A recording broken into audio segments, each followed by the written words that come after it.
and the rocket's red glare, the bombs bursting in air, gave proof through the night that our flag was still. Guys, and let me introduce myself very quick. My name is Isaac Siqueiros, and I am the founder and the creator actually of the first gay online radio show here in California, you guys, which is called Out of the Closet. And you guys can actually view us every Wednesday from 7:30 to 9:30 p.m.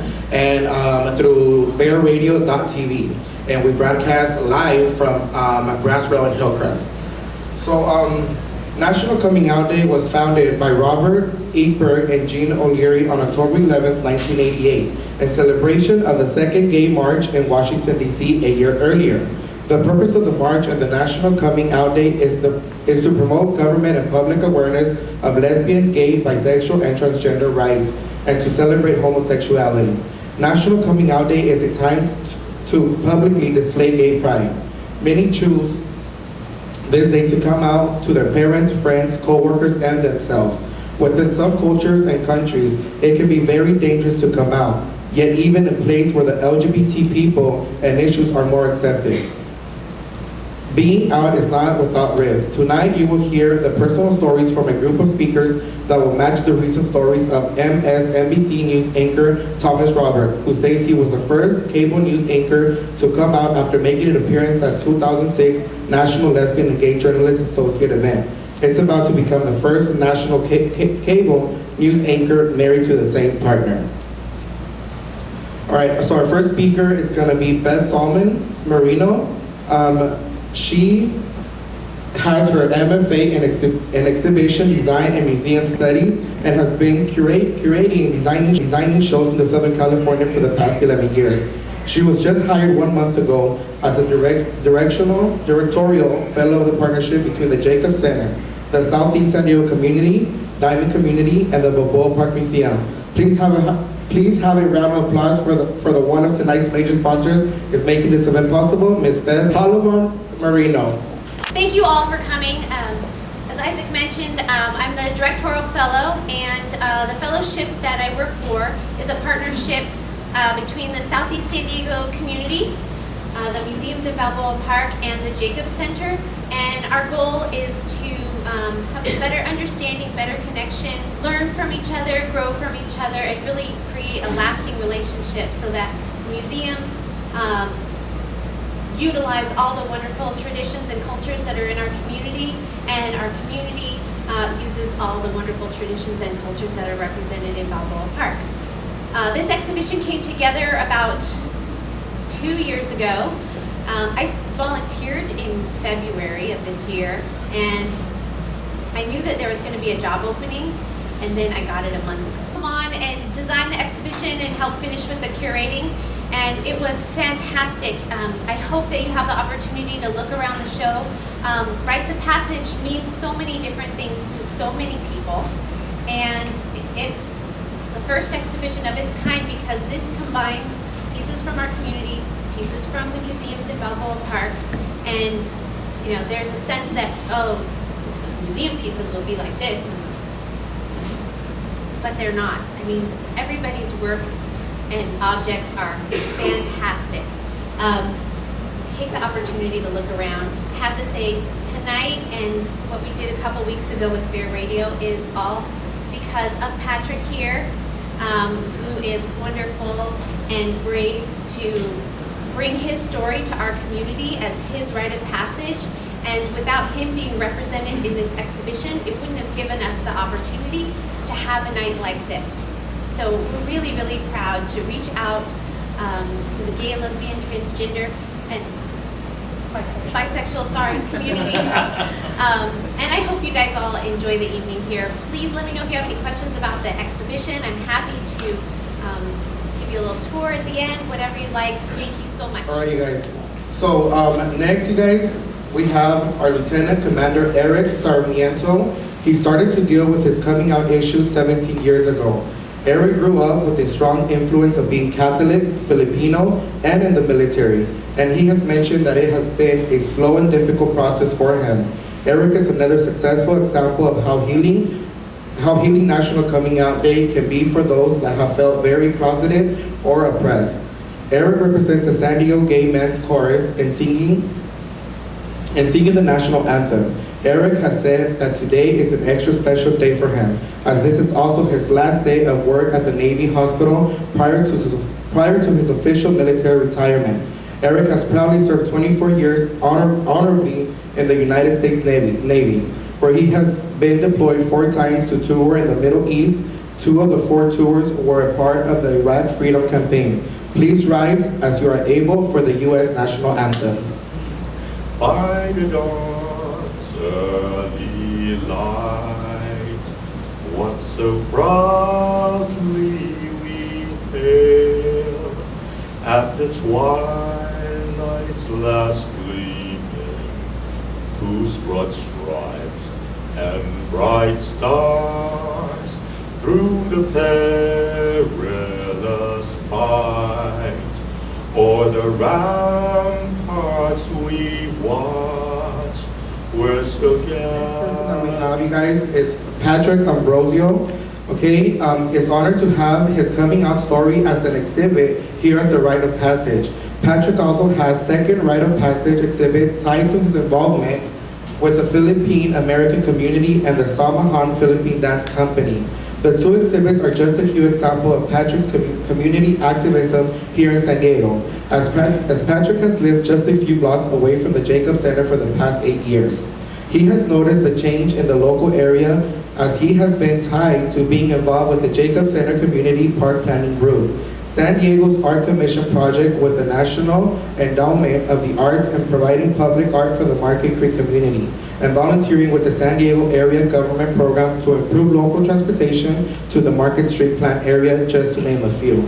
Patrick is also a longtime activist in the LGBT community from his youthful days of coming out at age 13 by attending and promoting safe-sex workshops, Gay Youth Alliance leader, working with college groups with the Intern Campus Forum, the former president of the Gay Asian Social Group, the Long Yang Club of San Diego, volunteering for political campaigns with the past, and I'm sorry if I mess up the names, you guys, Neil Good, Christine Kehoe, Tony Atkins, Todd Gloria, Kevin Beezer, and the most current work as a treasurer to the Department of Defense Federal Globe, also known as DoD Fed Globe, in which you will hear tonight from other board members of the DoD Fed Globe. As Patrick continues to work many of the LGBT groups, as he shares his abilities as a translator in Sydney, Australia, Chicago, Illinois, Cologne, Germany, with the Gay Games and many more. Please welcome with a round of applause the moderator for tonight's speaker, Patrick Ambrosio.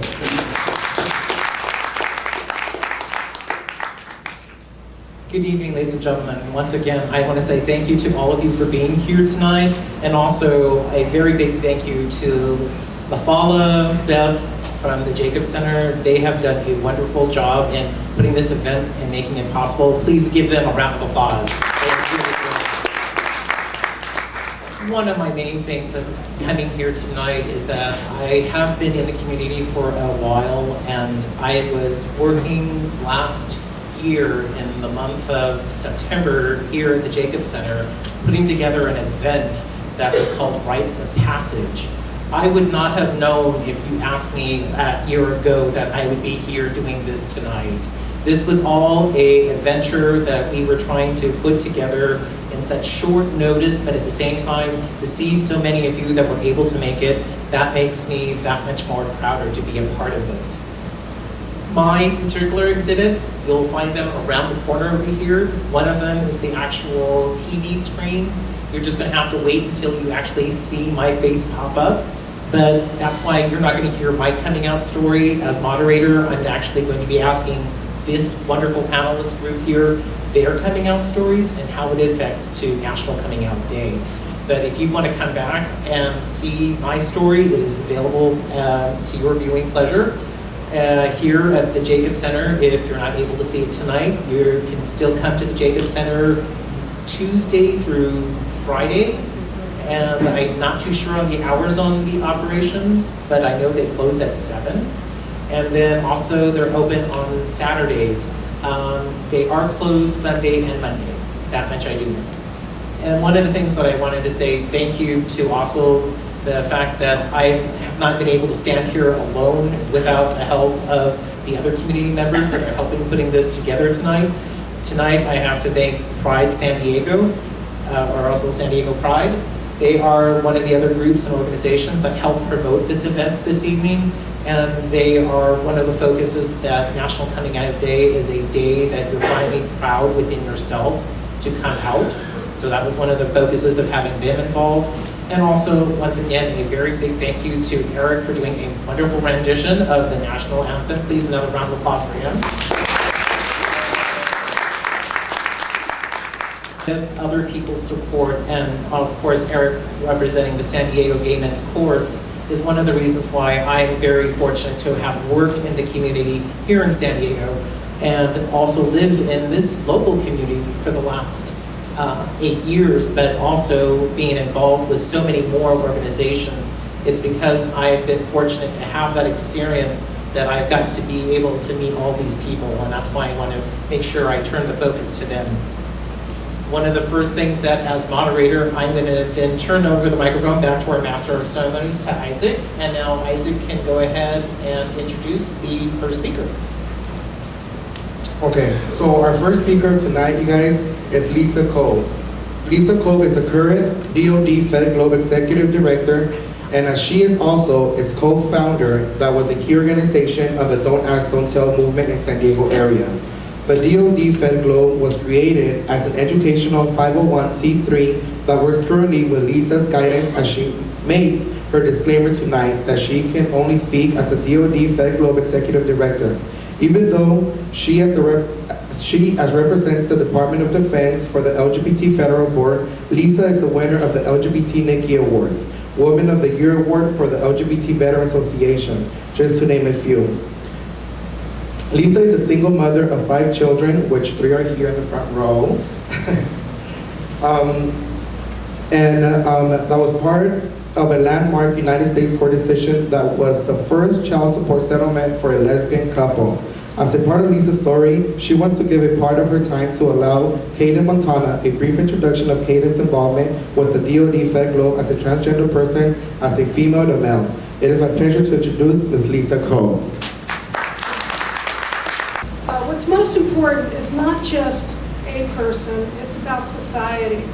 And I want all of you to keep in mind that there is a phrase, and that phrase is lavender ceiling. How many of you are familiar with it? Okay, lavender ceiling means an environment where the lesbian, gay, bisexual, transgender, LGBT community must remain in the closet because they are afraid to come out, because they know if they come out, they will get fired, they will get harassed, or worse. Now, the Department of Defense had Don't Ask, Don't Tell for a very long time. And Don't Ask, Don't Tell reinforced that lavender ceiling. Before we had Don't Ask, Don't Tell, or DAT, I was in the military. And I got out of the military in '82. But in those days, my being gay, when you weren't allowed to be gay, was pretty much a public secret. Everybody knew, nobody cared, they just liked my work. And in fact, they wanted me to re-enlist, but I didn't. Instead, I went on and I became a contractor and then later on a civil servant for the Department of Defense. And I've traveled to many places.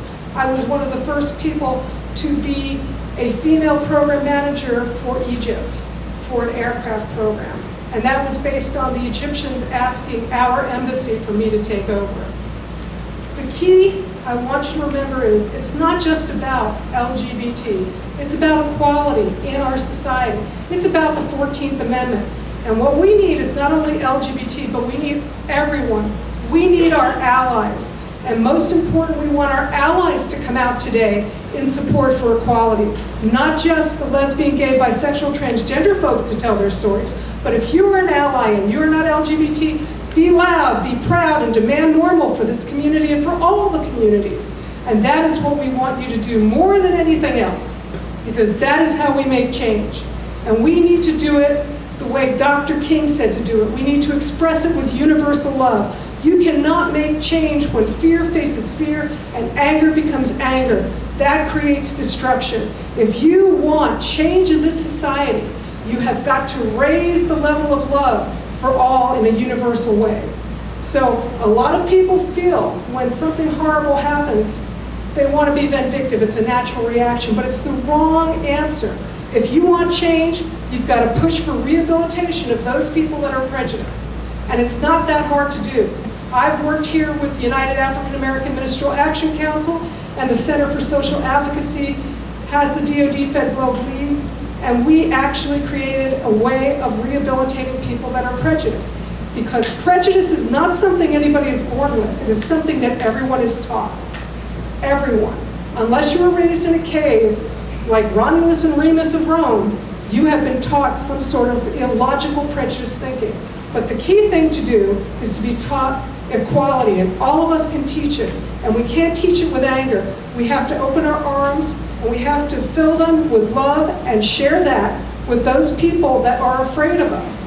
A lot of times people don't think, well, if you're LGBT, you can't have children.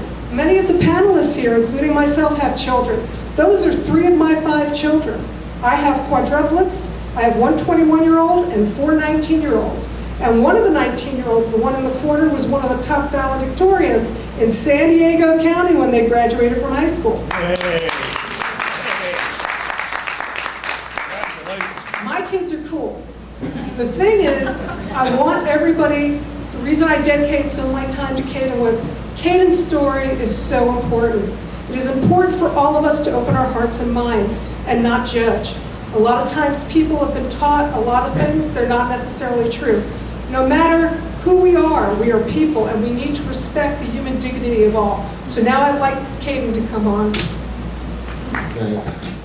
Lisa asked me to come share my story tonight about coming out.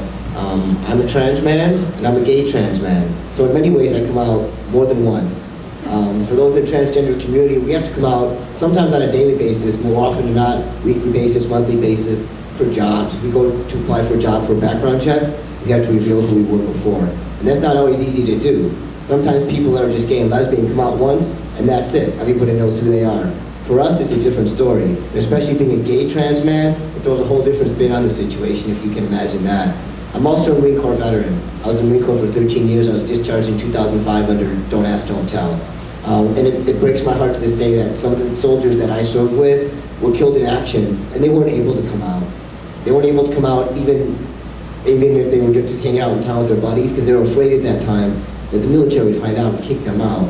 So I'm really, really grateful that everybody today, even in the military now, except for the transgender community, is able to come out and be who they are. And that's one thing a lot of people don't realize, is that transgender people in the military still are not allowed to serve. We will still be kicked out under DAT, even though it's repealed, because they simply don't know how to deal with us and they don't know what to do. So it's easier for them to let gay and lesbian soldiers serve them. So we're so glad that they do. And hopefully one day there'll be equality for the trans community as well, being able to serve in the military. And fulfill their lifelong dream. That was mine. I wanted to retire after 20 years. I made it within 7 of that. I actually will retire this year with my 20 years. So every time I come out and do things and speak like this, it's important to let people know that I'm very grateful for people that come out and listen to our stories, because I think they soak everything in and they'll know how to talk to somebody else if somebody approaches them and says, hey, this is my story. We're all different. Everybody has a different story. And it's important sometimes to just take, even if it's a piece at a time, and piece it all together and know that that one story can make a difference in somebody else's life. So that's what I'd like to share with you tonight. Thank you. While I actually have the microphone a little bit, I will ask Lisa, as the executive director of DoD Fed Globe, what does National Coming Out Day mean to you in the essence of what is your next step that you think you have to come out as? Well, I'm very out with the Department of Defense, and in fact, I'm like Liberace. I have an executive desk, and draped over my executive desk is a pride flag. I put it there the day I found out that Seaman August Provost was murdered in Camp Pendleton in 2009. And it was my way of saying, we have got to be bold.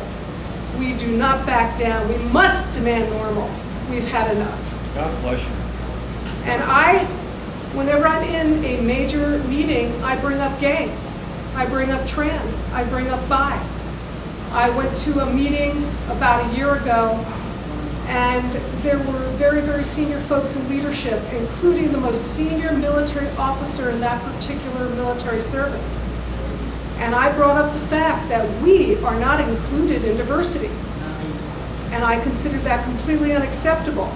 I was an EEO counselor when I was in Washington as a collateral duty in addition to my regular job. And I could help every group of diversity, and I love diversity and I love humanity. But the one group I could not help was my group, the LGBT group, and I think that's completely unfair. So we have been working inside the Department of Defense as well as outside of the Department of Defense to push the issue, to get our inclusion so that we can teach about our humanity, so that people will start listening and respecting us and not committing incidents and acts of hate crime. This is important. Crimes are being committed every day of the week. We recently heard about a couple of Camp Pendleton Marines that went up north and for no reason at all beat up a young man eating pizza because they assumed he was gay, charged with a hate crime. But had the same thing happened in Afghanistan, they probably would have been charged with hazing. This is unacceptable. It's time for the Department of Defense to follow federal law and really implement the Matthew Shepard, James Boyd Jr. Hate Crimes Protections Act that was passed in 2009. It is an important piece of legislation. And once people are educated in the Department of Defense about this, they are less likely to commit those crimes, but they're not being educated now. So we are trying to get a change there, and that's an important change. Another thing I'd like to see is rehabilitation. I know that when people commit these crimes, everybody wants to go out for vengeance. A lot of people that commit hate crime do not get prosecuted for hate crime, and I think that's wrong. But if we do for this like we did with DWIs, where we allowed people to get training for their first offense, then maybe a lot more of them would admit what they're doing, and our FBI statistics on hate crime would be accurate. Thank you, Lisa.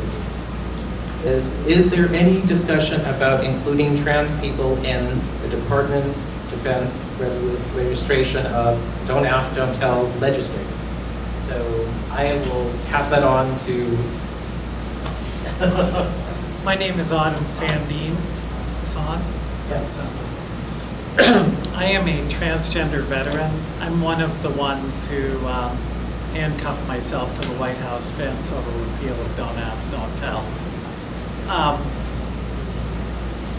I can tell you I have talked behind the scenes. I've talked to some folk behind the scenes, and yes, they are working on it. Right now it's kind of below the radar because we don't want, for trans people, a kind of don't ask, don't tell law coming out, because frankly, it would probably pass at this point. So right now, trans people are only not allowed to serve because of Department of Defense regulation. So what we're working on is changing the regulation, but doing it quietly and under the radar, and not handcuffing ourselves to the White House fence to get it done. Thank you. Yorina Panama, and I'm currently in the Army. I'm Staff Sergeant Panama, E6. I work at the Navy NAVCON Brig Miramar, and I've been in the military for 9 years. So to answer your question real quick, I'm also an equal opportunity staff advisor and liaison for the Brig. Right now, no. They're not doing, like Autumn mentioned, it's under the radar because today I received a prisoner and she's in the transition of becoming a man.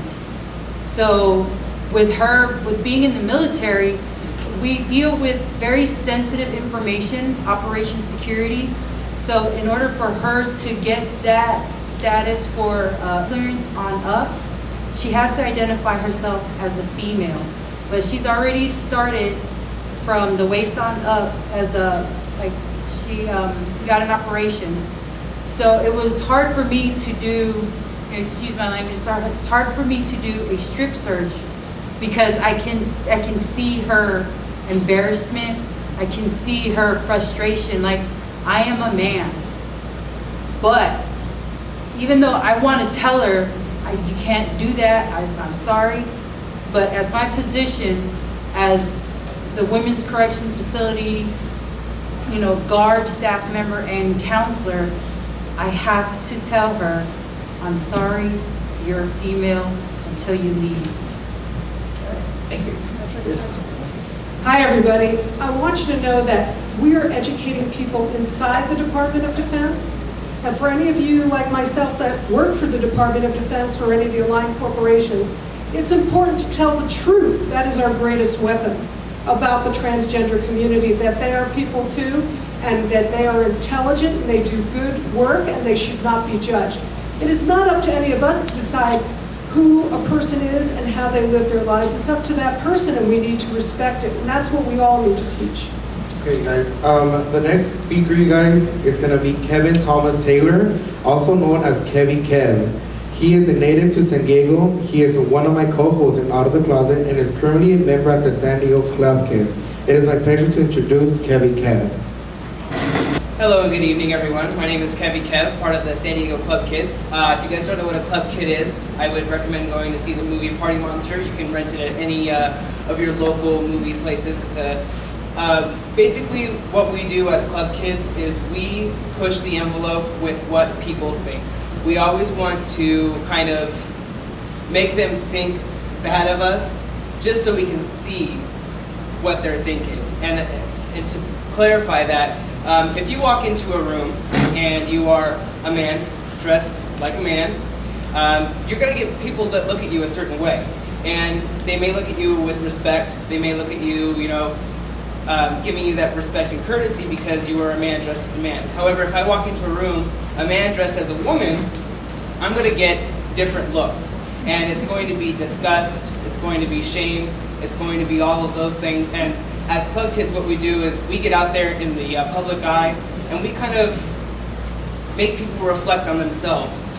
Going out and dressing crazy or making people really place judgments in their head really makes them think about themselves. And it's really a self-reflection of themselves when they do realize, maybe I'm judging this person a different way than I should be, or maybe I'm thinking one way when I should be thinking another. So just to clarify the whole Club Kid thing, that's where that comes into play. But I want to start first by saying a lot of thank yous. Thank you to Isaac. He has been one of my very good friends for a long time. And we've been through a lot of things together. And being on the show, Out of the Closet, has really opened up a lot of doors for me. I met Patrick, who I wanted to give a warm thank you to him as well. Met him last year, October last year actually is when we met. We did a Halloween show, and he was on our show, which was really fun. And our other co-host, Christy Salazar, and in the back, Diami Styles.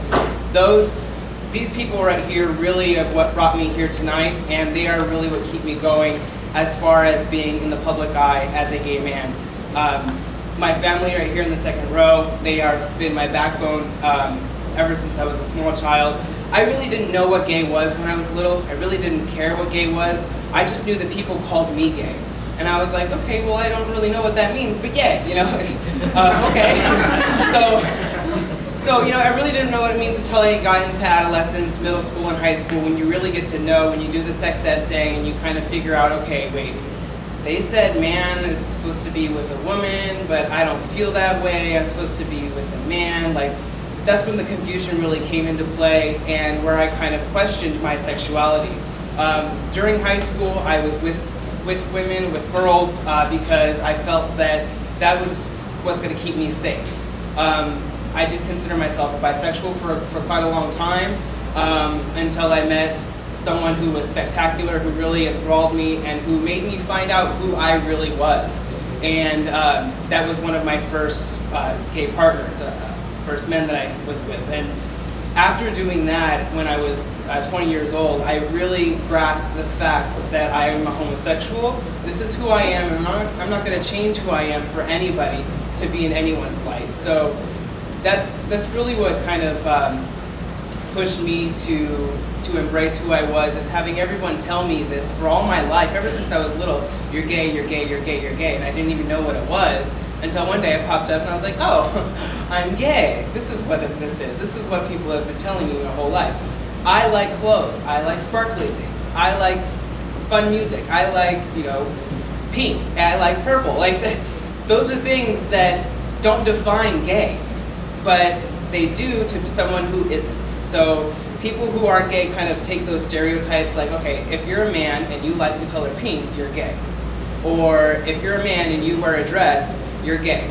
Let me tell you something, honey. There are a lot of people, you go up to San Francisco, there's a lot of people who are straight who cross-dress. And they do it for the reason that I do it, is because they want to implement an idea into people's head. And they want to get that jargon going in that person's head of judgmental, of getting all that out. Because as soon as somebody gets it out, they've opened that door. And you can start talking to them about something, or you can change their mind, or you can change the way that they feel about something by opening that door. So one thing that I like to do, and I don't recommend doing this for everybody because there are people who hate, there are people who are going to try to get physical with you or whatever. I question people constantly. I question them all the time in the grocery store. Why are you looking at me like that? And people are like, what? Why are you asking me that? Oh, I was just, I was looking at you like that because I thought maybe you gay? Yeah, I am gay. This is, I go out with my boyfriend a lot and we hold hands and we're very affectionate towards each other, and not in a PDA kind of gross kind of way, but more of we're partners and we're affectionate. And when I see that people are kind of like, well, what's going on there? They're kind of questioning in their head, I try to affirm it out loud vocally. Yes, we're gay. And people are like, oh, okay, well, he's gay, he's obviously proud of it, I'm gonna leave him alone, So I wouldn't again recommend doing that for everybody, but I have a certain sarcastic wit that I kind of get away with it in most situations. But that's kind of what I would really like people to do, is question the bigotry, question the people who are judging you, question why people feel the way they do, because I'm gonna tell you, the reason why they feel the way they do is because they were taught to feel that way. Just like you had said earlier. Everyone's taught a certain way. My grandfather right here in the second row is a very, very prime example. Taught hatred. Taught that a white woman is not supposed to marry a black man. Taught that a man is not supposed to lay with a man. But my grandfather grew up realizing that black and white and gay and straight and purple and blue, it doesn't matter. We are all human beings and we deserve the respect and the dignity to be so. So I want to thank you all very much for coming out tonight and for supporting the Jacobs Center here and supporting everyone that's on this panel. And I urge you to go online to bearradio.com to see our show Out of the Closet every Wednesday night. We are firm supporters of the LGBT community, especially here in San Diego and SoCal and Baja, California. And we really want you guys to be part of our family. So thank you once again. In your mention of family, for National Coming Out Day, a lot of the focus is how you deal with coming out to your family. Please share with us who was the first person in your family that you felt comfortable to come out to and why. Well, the first person would be my sister right here, and the second would be my mom right there, and the third would probably be my grandfather right there. Oh, my grandma was third, however, she's not with us anymore. She's the one that taught me. But yeah, being the youngest one on the panel here kind of urges me to speak to the younger community and to coming out. Your family is probably going to be the most important people in your life, especially to come out to, but they aren't always going to be the most accepting people to come out to. My father, for example, wasn't the most accepting person to come out to. He was forced to accept it, but when you have the situation of coming out to your family who is not going to accept you, you have to realize that there's a huge family within the LGBT community, that we are all very accepting of each other. So if you can't find within your own family the acceptance, you will find in the larger family, in the LGBT community, the acceptance that you deserve. Thank you.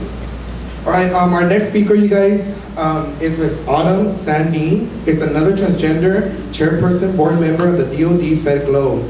Autumn is also an accomplished local media writer for several LGBT publications. Autumn was a decorated United States Naval officer. Autumn has made national news, and as she said right now, she mentioned, she is 5 other activists handcuffed themselves to the White House fence for a social injustice issues. I am really proud of the military service, said the U.S. Navy veteran Autumn. For Autumn, her pride collided with frustration last April when she and 5 others were arrested near the White House as they protested Don't Ask, Don't Tell. The bill is repealed and the policy was passed in 2010. But it had not yet gone into effect. When the ban was repealed, Autumn said it was a bittersweet moment and we've achieved something as a broad community. But in sub-community, transgender people were not addressed. Born a male, Autumn said that even as a teen, she felt trapped in the wrong body. Autumn joined the Navy and kept her secret for 2 decades before retiring. If she had told people about being transgender, she would have been kicked out of being mentally disaffected. According to military regulations, a gender identity issue is a mental disorder. Those who openly identify with the opposite sex or cross-dress are banned from enlisting. Military regulations say cross-dressing can be grounds for court-martial. Let's have a warm welcome for Ms. Autumn Sandine. The first thing I usually say is, as you heard, my name is Autumn Sandine. I served in the military. Well, I am a citizen of the United States of America. I shouldn't have to prove my citizenship, but to talk about it, I served in the military for 20 years. I'm a Persian Gulf War veteran. I'm a decorated Persian Gulf War veteran. I'm also disabled. I have a 100% VA disability rating from the Veterans Administration. It is a process. You know, we don't just come out once, we come out numerous times in our lives. I first came out in February of 2003. I was working as a VA work study at the time, going to school on the VA's, on a rehabilitation program because I was rated as disabled. And in that program, while working as a work study at the VA, I came out, and my first day as Autumn was helping veterans at the VA Patient Health Library. I was not very pretty. In fact, I was very not pretty. People who looked at me knew. My voice wasn't well pitched. In fact, the VA itself had 6 voice lessons with me so I could change the pitch of my voice a little better, so I wouldn't out myself every time I spoke. But of course, nowadays, I out myself almost every time I speak.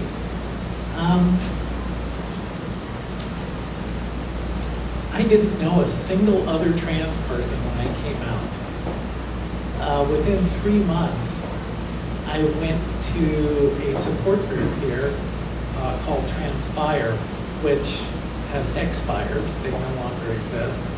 But they were a support group for trans people. So I came out to transgender sub-community here, and well, 3 months after I came out to my work and to my family. When this time I finally came out, after I came out and started talking to my family about being trans. And my mom, after I told her, her first comment was, I'm shocked, but I'm not surprised. So apparently I gave off lots of signals that I was trying. My mom decided to join a monastery as an Orthodox Greek nun. My dad had just passed away recently, and I always wondered if coming out to her was that final straw that kicked her in to the program. But I jokingly said at the time, great, I'm going to be the transsexual daughter of an Orthodox Christian nun. Wow, that didn't go over very well. She actually sent me a letter saying that the sin of being transgender was the same as having a child out of wedlock, which for my mom, who I was raised up as a Pentecostal, she had changed faith, well, had progressed to Orthodox Christianity. That was I really got the big message. So coming out to family was difficult, and I still have a strained time with my family of origin. Soon after that, in 2004, the SLDN, the Service Members Legal Defense Network, came out with a program well, I guess it's a program. They wanted to have a document encourage thing on their websites. So they combined with the American Veterans for Equal Rights and the Human Rights Campaign, and they created the Document Encourage program of veterans who had served and were affected by Don't Ask, Don't Tell. And I had a Don't Ask, Don't Tell story. I noticed there were no transgender people on their list. So I said, you must have a transgender Don't Ask, Don't Tell story.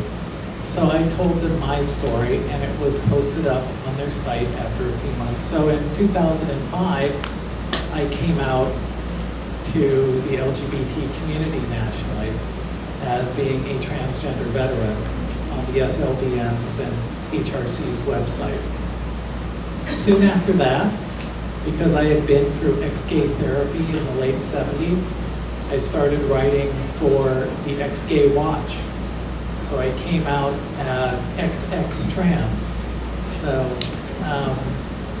and another 2 years after that, I started blogging for Pam's House Blend. Now, Pam is an African-American lesbian woman. And at the time, she was one of the 4 largest LGBT blogs in the country. And she brought in a transgender person because she wanted to have more diversity in her little cadre of staff. So I was the first transgender person on one of the larger LGBT blogs in the country. And in fact, at one point, I was told that somebody was looking for another transgender blogger to go on a paid website and said, well, anybody but Autumn Sandine, because she's so associated with Pam's House Blend. Do you know any other transgender people who can write? So for a while, for about 3 years, I was the prominent transgender LGBT writer on the web, or most prominent. And thank goodness there are now many more. After that, I had this really quickly. I came out to America when I came out to trans community, LGBT community, and I came out to America when I handcuffed myself to the White House fence. It's a process. We come out to different people at different times in our lives. And for me, I'm coming out all the time because it's important for other people to know there is a transgender person that I know. Well, they're not all evil. A transgendered person coming out, what was the most significant part of your process that you thought was for you to come out? What was the most challenging? Most challenging was being in school. I was actually in a information systems track within the National University. And so I was with the same 20 people in a class. And I actually dropped out of the track because I didn't want to transition in front of 20 people who had known me for about 10 months at that point. So at one point I would say I was really, lots of people say you're brave coming out. It was the moment where I was chicken coming out because I did not want to have to explain myself while trying to study, while trying to do. So I changed to my management classes track that I needed to take. So sometimes we're brave, sometimes we're not so brave. That was an example of me being not so brave and coming out. This is Christy. Christy is a San Diego hometown girl who developed a love for her community very early in life. Christy has been involved in many community organizations and community outreaches.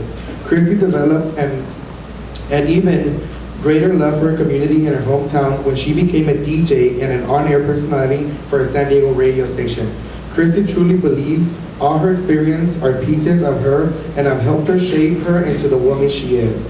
Through her coming out journey, she developed a true passion for the LGBT community. Shaped by her trials and tribulations, she developed a compassion for individuals and the coming out process. As a co-host for California's first gay online radio show, Out of the Closet, she is determined to use her journeys to help make a difference in the generations that lie ahead, and instill the hope that it truly gets better when we are first true to ourselves. Please welcome Christy Salazar. Today is National Coming Out Day. It is so exciting to me because I went through so much to come out, as many of other people did. So today it's like, it's so funny, we were on the campus today and I heard someone say, A, she doesn't look gay. And I thought, wow, well, what does gay look like? Like, what am I supposed to look like? Am I supposed to have a banner that says, oh, I'm gay, I'm a lesbian? It just kind of made me wonder, like, what is gay supposed to look like? Or, on the other side of it, I hear, Christy, you're so gay. Well, I love being gay because it's me, that's who I am. And I feel like, you know what, if you really are who you are, then you know what, you should be gay. You should be proud, you should be out. So National Coming Out Day for me is exciting, it's a celebration. And the reason why is because it took me so long to get here. If you look at the picture to my right, your left, if you look at the picture right here, you'll see a picture of an image of a person who is basically looking at shame. Those eyes are eyes of shamefulness, their hate, their vindictiveness. They portray an eyes of just a vindictive, judgeful spirit. And you see this guy, and he's sitting in this corner, and he's isolated, he's alone. He's lonely, he's sad, and those are a lot of feelings that people feel before they come out. They struggle with a lot of insecurity, a lot of anger and frustration just to want to be themselves. And as the artist Bethel portrayed in this is a picture of people looking down at other people. When I came out 6 years ago, boy, that was a journey. I never imagined what I would be faced with. Overnight, my entire world flipped upside down. I got disowned by all of my family. Every friend except one turned their back on me, but most of all, I would be faced with the ultimate. I would be faced to fight for what was naturally mine. I would have to spend 4 years fighting for custody of my 3 boys, all because I chose to come out and not lie about who I was. I was stuck in a court system that discriminated against me because I was a lesbian mother, and they would rather see them with a single father than be raised by a woman. 3 boys, of course, needed a dad, not a lesbian mom. I would endure 4 years of going back and forth to court, constantly struggling to get a little bit of time here, a little bit of time here, just so that I could be a mom. But I wouldn't give up. Through all the pain and the road that lied ahead of me, I knew one thing. I held on to the perseverance and the faith that it would get better. But I developed a motto for myself called no compromise. That meant that I would be myself at all costs. And when I mean all costs, it meant all costs. I was all in. I would struggle for 4 years to gain joint custody of my kids. But even more so, in the fact of gaining joint custody of my kids and being able to be a mom and not having to hide who I was, more so I developed a love for the LGBT community that lit a fire under me, a passion inside me that made me realize and develop what I knew all along was part of my destiny to fulfill my purpose. I created a passion inside of me for the younger LGBT kids that are coming out and individuals who themselves are coming out and are so isolated and so scared to come out because they don't know what to experience. Had I not endured that painful process and those nights of crying and frustration and feeling like it was never going to end, I would not have been given the compassion to be able to deal with them. I wouldn't know how to relate. But because I've been there, I know what it's like. I know what it's like when your family members turn your back and you're no longer invited to weddings or quinceañeras or any type of celebration because you're not wanted, you're the gay relative. I also know what it's like when you go into a school campus and you're going for a parent-teacher meeting and the teachers look at you like, oh, she's a lesbian. I also know what it's like to show up to the Pop Warner football and be automatically labeled as the lesbian mother. I know what the discrimination feels like. I also know what it's like to be that little girl that's confused, that person who isn't really sure of who she is, who's kind of just not really sure where she fits in, but feeling isolated, feeling alone. And I also know what it's like to be that little boy, that little girl, who's so afraid to come out that they'd rather think of other options because they just can't deal with the pain. I know because I've been there. I know what it's like to fight yourself on a daily basis because you look in the mirror and you don't know who you are. You don't know, you know that if you choose what makes you happy, it's gonna mean a lot of people are not gonna like it.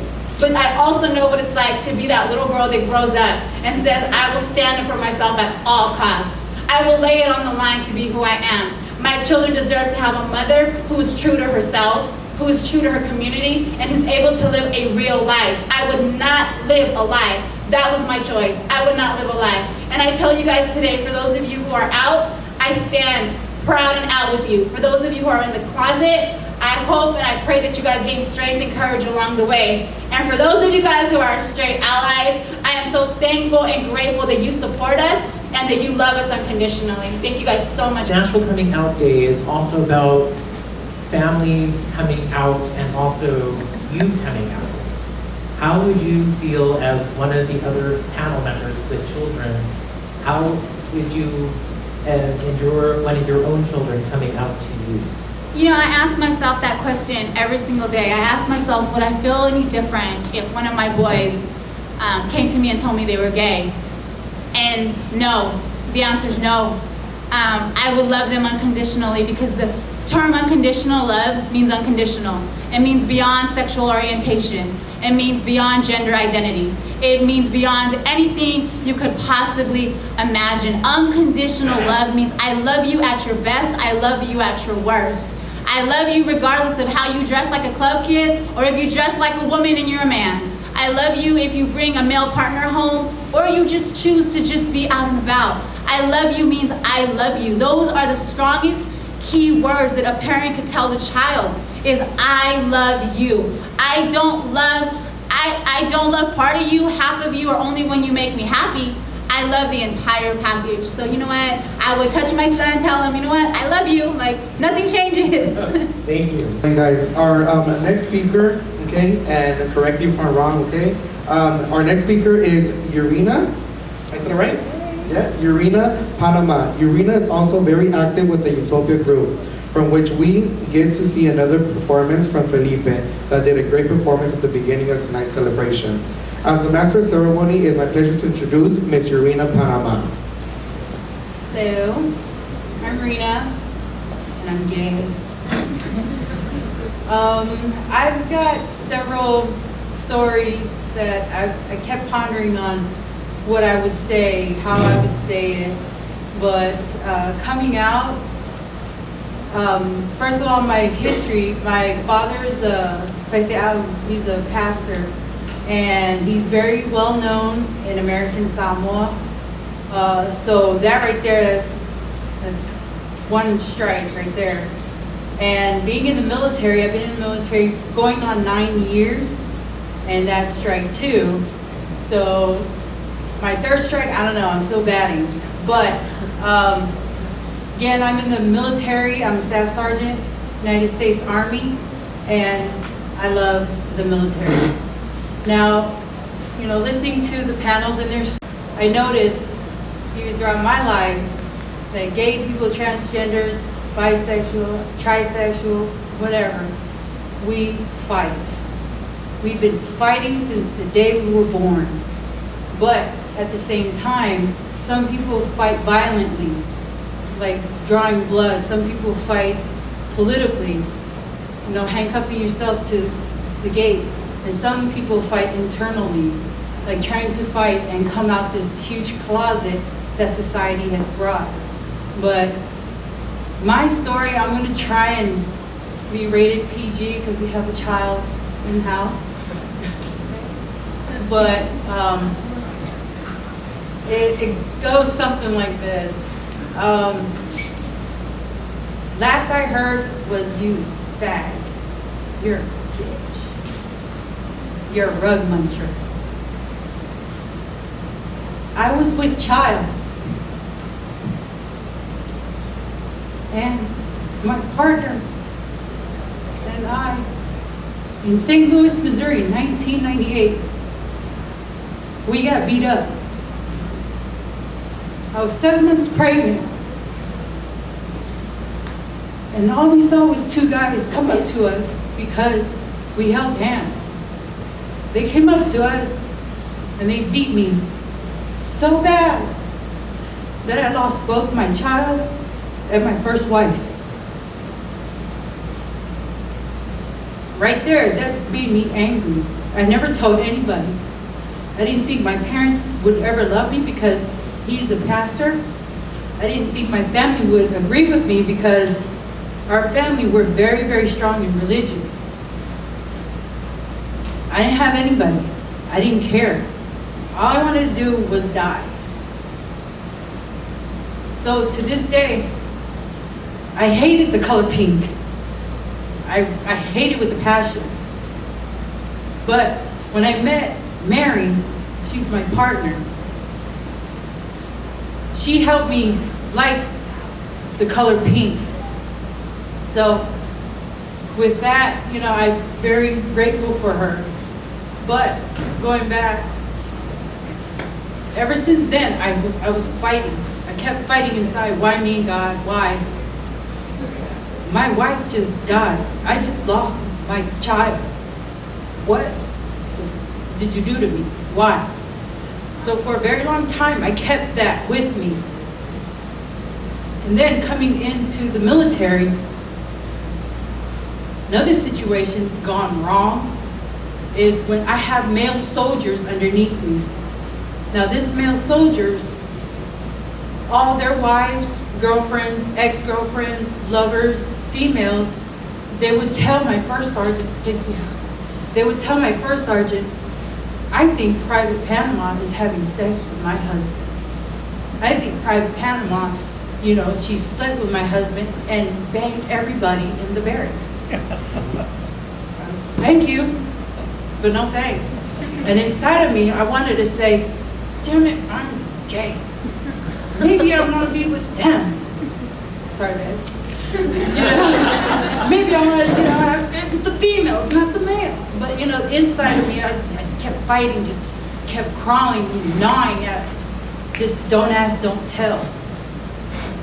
So one day, I was out in the field, someone said, hey, you know they're reappealing don't ask, don't tell. I'm like, well, why'd you tell me? What's going on?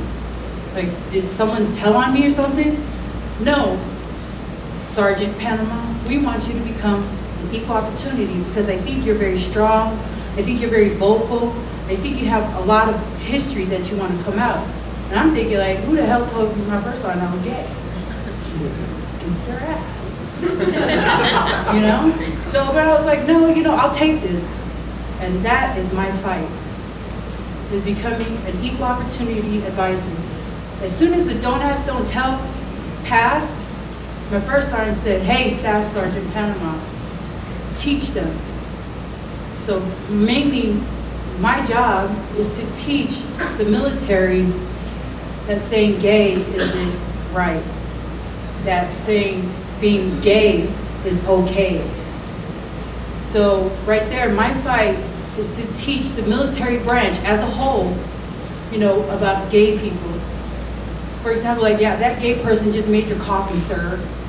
So do you still want to drink it? Okay, that's fine. But you gotta be very tactful in how I do things. But, so that's my story, and I'm sticking to it.